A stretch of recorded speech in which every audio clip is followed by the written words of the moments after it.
Assalamu alaikum warahmatullahi wabarakatuh. Mallattoo gaaffii ilaallu. Mallattoo gaaffii egaa akkuma maqaa isaati. Mallattoon gaaffii jecha yookaan hima gaaffii ta'e booda galuun ergaan yookaan dhaamsi sun gaaffii ta'uu kan agarsiisudha jechuudha.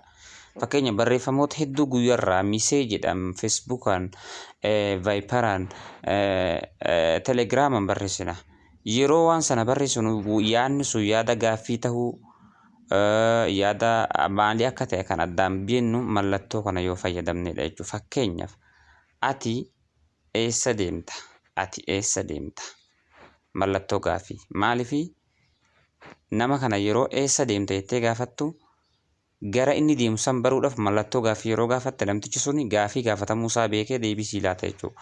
Gaaffii lammaffaa fakkeenya lammaffaa maqaan kee eenyu? Mallattoo gaaffii. Maqaan kee eenyu yeroo jennu mallattoo gaaffiiti. Fakkeenya sadaffaa barnoota qabdaa yoo jenne mallattoo gaaffiitu gala jechuudha. Barnoota qabdaa mallattoo gaaffiitu qaba. Fakkeenya WhatsApp yeroo barreeffatu haay akkam jirta yoo jenne mallattoo gaaffii barreessuu qabna jechuudha. Ani galiin jira yoo jette immoo mallattoo tuqaa.